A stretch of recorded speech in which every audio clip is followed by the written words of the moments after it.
Sementara itu, pemirsa, Kementerian Kelautan dan Perikanan bersama gugus keamanan laut lainnya melakukan operasi bersama pengawasan dan penindakan penyelundupan benih-benih lobster dengan memperketat pengawasan di jalur-jalur penyelundupan benih-benih lobster di beberapa sektor, antara lain di pelabuhan, bandara, hingga pengetatan pengawasan di wilayah perairan.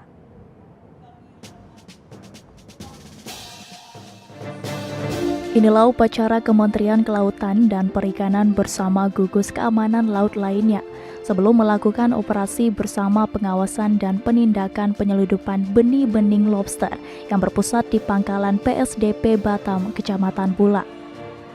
Operasi bersama ini dalam rangka menguatkan kerjasama antar kementerian atau lembaga dalam pengawasan dan penindakan hukum terhadap pelaku penyelundupan dan aktivitas ilegal yang dapat mengganggu kelestarian sumber daya benih-benih lobster.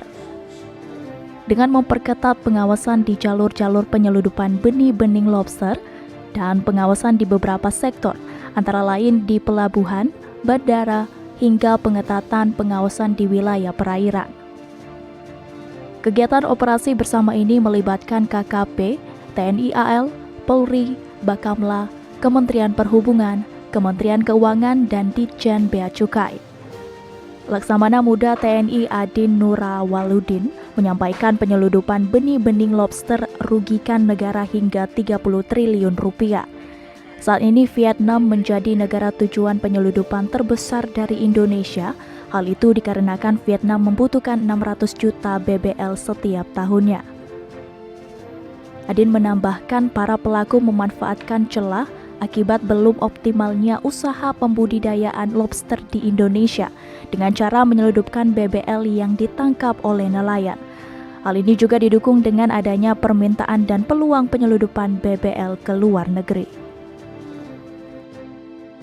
Tanggal 1 Desember 2023 di pangkalan PSDKP Batam, saya nyatakan operasi bersama pengawasan dan penindakan penyelundupan BBL dimulai dengan sandi operasi yaitu Lobster Sakti.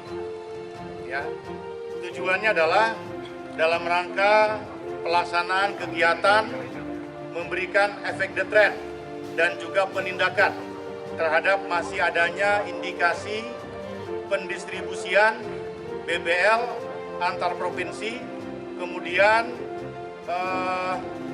dengan modus lintas pulau dari Jawa ke Sumatera, kemudian selanjutnya dikirim melalui laut menuju ke Singapura, kemudian di repacking dibawa ke Vietnam. Itu yang lewat jalur darat, kemudian lewat jalur laut. Selanjutnya lewat jalur darat, mulai dari pengepul, lewat distribusi jalur darat, kemudian lewat bandara.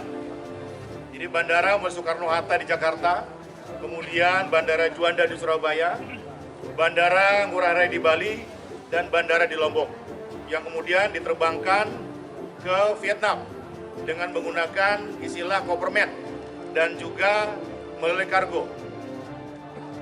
Nah, harapannya dengan pelaksanaan kegiatan operasi bersama ini, dengan hitungan 1 bulan ke depan, kita bisa mencegah potensi dari kebutuhan BBL untuk memenuhi industri budidaya di Vietnam. Sepanjang tahun 2023, operasi penindakan tangkap tangan dari berbagai instansi telah berhasil menyita BBL sebanyak 1.600.000 lebih ekor dengan nilai mencapai 163 miliar rupiah. Untuk itu, Kementerian Kelautan dan Perikanan optimalkan pengelolaan benih-benih lobster di Indonesia.